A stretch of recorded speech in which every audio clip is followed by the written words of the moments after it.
Bonsoir et bienvenue dans les chroniques du Camino, et c'est la 5e saison, vous savez. On va vous parler aujourd'hui de la 3e étape et de la 4e étape puisque vous avez eu qu'un seul film.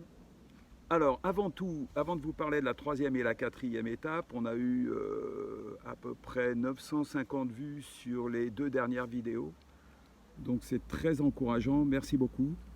On va essayer de s'améliorer au fur et à mesure qu'on vous présentera des vidéos et sur ce qu'on vous présente et surtout sur ce qu'on vous dit.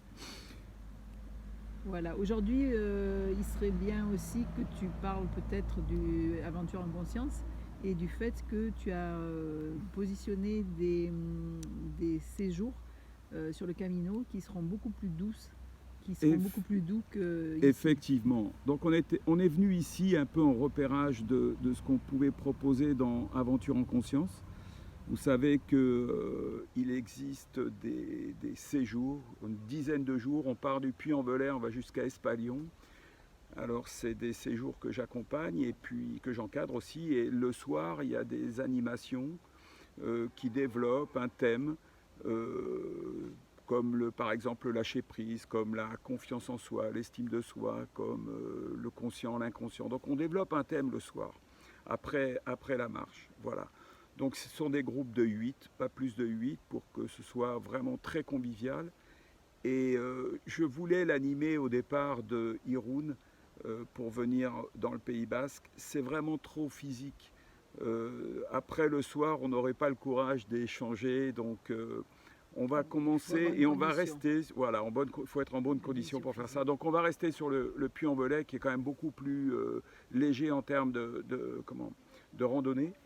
Et je vous rappelle qu'il existe donc 2 stages qui sont ouverts, 2 séminaires, un qui part le 2 octobre, et il reste encore des places, ce sont des groupes de 8 maximum, et puis l'autre qui partira la semaine d'après, ça doit être le 10 je pense, et là encore il reste des places et c'est pour 8 personnes.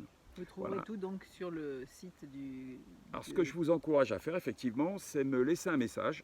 Et puis je vous enverrai le lien où vous pouvez télécharger la fiche de participation. Vous avez tous les détails à l'intérieur.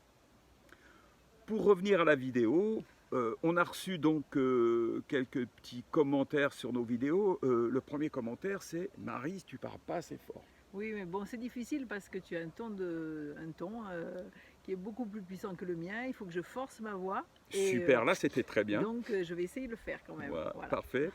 Et puis, bon, comme je vous l'ai dit, vous êtes plus de 950 à avoir regardé ces vidéos, donc on est vraiment très très content. Et on va au fil des vidéos s'améliorer. Donc hier, on a eu un problème technique, on n'a pas fait la 3e étape, on va vous en parler aujourd'hui.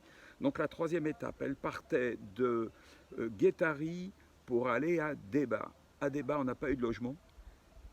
Et donc on a fait 7 km de plus pour arriver dans un magnifique gîte qui était à Izarbide. Alors c'était une très très belle étape, toujours le long de la mer, qu'on a quitté à Débat d'ailleurs. Et on en a profité puisque c'était la dernière étape au bord de la mer. Pour aller se baigner. Pour aller pique-niquer sur la plage et aller se baigner. Très très grande plage. Et puis l'eau à 22 degrés, donc voilà, on n'a pas hésité. On est reparti pour arriver à Izarbide. Ce matin, on est parti d'Izarbide pour aller à 6h30 à la frontale pour aller à Marquina. Et là, toujours pas de place. Donc on a fait, je crois, 7 km de plus à nouveau. Et puis on est dans un magnifique monastère. Alors vous en voyez une petite partie derrière nous, mais on vous fera un film qu'on va intégrer à cette vidéo. C'est vraiment quelque chose de magnifique. Alors, par définition, un monastère, c'est assez calme. Je crois que Maryse a le rendez-vous pour la messe de 7h30. 7h30. Voilà. L'église est magnifique.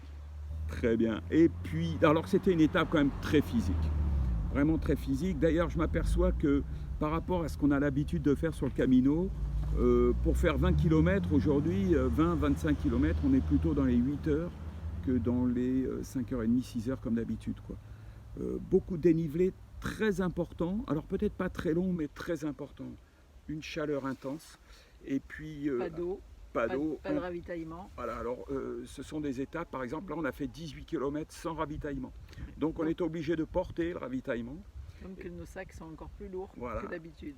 Et donc ce matin on a fait un petit déjeuner, comme dirait Marie, c'est le petit déjeuner des pélicans, puisque on n'avait que des sardines et on a fait de pain et des sardines. un morceau de pain et des sardines. Donc on a déjeuné comme ça ce matin. C'est assez marrant de constater qu'on mange comme les pélicans finalement. Voilà. Bon, on s'est ravitaillé, rassurez-vous, et ça ira beaucoup mieux puisque demain c'est une étape beaucoup plus courte pour nous et on a assuré le coup puisqu'on a réservé quelque chose pour le soir. Donc on est tranquille, on ne fera pas plus de kilomètres demain. Et puis après c'est Bilbao. Donc je pense qu'à Bilbao on pourra trouver ce qu'il nous faut. Ben voilà, je crois qu'on a tout dit, On vous peut-être a pas tout tout dit. dit, mais on a dit l'essentiel de ces derniers jours, de ces 2 derniers jours. Ça reste quand même de très très belles étapes, hein, même si elles sont physiques, les paysages sont merveilleux. Ah oui, on se régale. Hein. On change de cadre à chaque fois, on change de terrain à chaque fois. Bon voilà, on n'a pas l'habitude de voir ça ni en Espagne ni en France parce qu'on traverse beaucoup de villages. Et là, ben, rien du tout. On est dans les bois et dans la nature en permanence. Les seuls... Des forêts d'eucalyptus, ce qui est assez étonnant, qui sont des merveilles. Voilà. Et puis on pense qu'ils sont sur une partie de ce qu'on a vu aujourd'hui en pleine déforestation pour replanter de la vigne. Ça, c'est pas impossible. Parce qu'il y a beaucoup de travaux forestiers sur le chemin. Voilà. Je pense qu'on peut conclure cette vidéo sur ça. On vous embrasse. On vous embrasse très fort. Nous, ça va vraiment très bien. On est vraiment très contents de faire ça. Et puis, on vous dit à demain. On vous quitte avec le son de la cloche qui nous appelle. C'est bientôt l'heure pour Maryse. On vous embrasse à demain. On vous embrasse à demain. Au revoir.